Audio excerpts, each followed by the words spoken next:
Solomon Islands tells public workers to stay home as violent protests continue for third dayHoniara. The Solomon Islands capital has been hit by civil unrest since Wednesday, with protests, looting and burning of shops and businesses. Defying a previous 36-hour curfew, thousands of demonstrators have come out onto the streets calling for Prime Minister Manasseh Sogavare's resignation. The new curfew will last from 7 p.m. to 6 a.m. daily, effective from Friday. During the period, only authorized officers are allowed to move within the city, a government statement said. On Friday, the central government advised all public servants to stay at home due to the unrest, with the exception of essential workers, and encouraged staff to ensure they had food supplies, due to the uncertainty of the current situation. On Thursday, a local journalist said fires were blazing in Chinatown, and the police had lost control in eastern Honiara. Australia has dispatched police and military troops to the Pacific Island nation to help quell the unrest after receiving a formal request from the government under a bilateral security agreement for assistance and to support the recipient. Joan Tuapelahaki, a development consultant in Honiara, said Chinatown had seen some of the worst of the violence.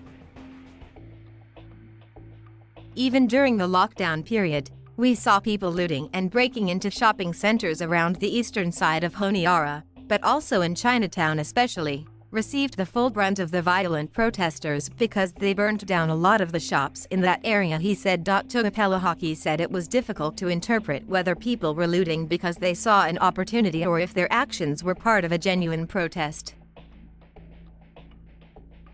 There's a lot of young people who are involved in looting and breaking into the shops, he said, adding that he saw young men and women breaking into a shop selling alcohol.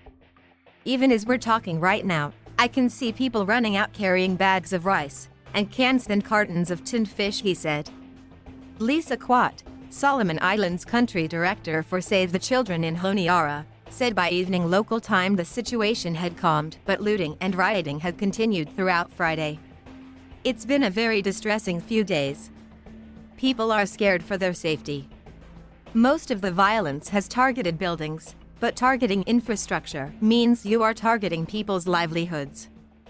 Families and children lose out in that scenario, she said, adding that one of the major buildings destroyed was a high school in the capital during exam week. There's no money left in the ATMs, the shops have been closed. Families and children are going without food because it's difficult or unsafe to access it at this point, Quat said. Prime Minister Sogavare has refused to give in to protesters' demands, saying in a public address posted in local media on Thursday, "If I am removed as Prime Minister, it will be on the floor of Parliament." Many of the demonstrators have come from neighboring Malaya province to express their discontent with the Sogavare government in its handling of a range of domestic issues, including a lack of development and unrealized infrastructure promises.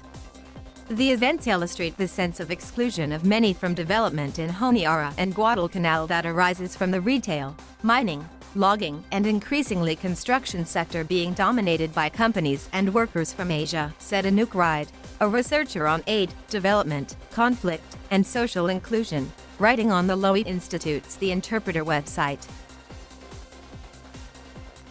Prime Minister Sogavare, however, blamed unnamed foreign powers for encouraging the unrest, according to an interview with the Australian Broadcasting Corporation. Malaya province opposed the Solomon central government's decision in 2019 to cut diplomatic ties with Taiwan and establish a formal relationship with China.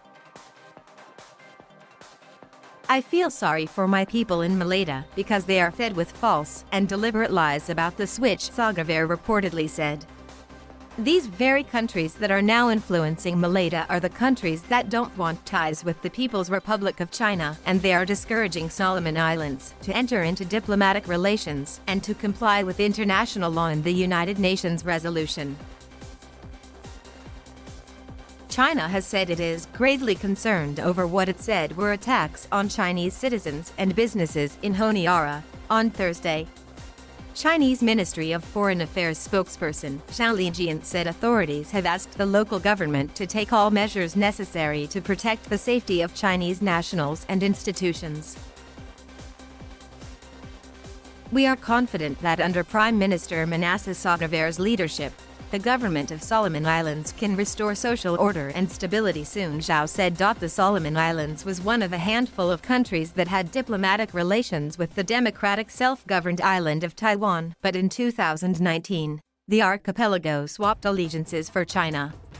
Beijing considers Taiwan part of China and refuses to have diplomatic relations with any nation that doesn't recognize its One China policy. Zhao stressed the One China policy is a basic norm governing international relations, and since the Solomon Islands established diplomatic ties with China, bilateral relations have enjoyed sound development with fruitful outcomes. All attempts to disrupt the normal development of relations between China and Solomon Islands are just futile, he said. Thank you for watching. Please subscribe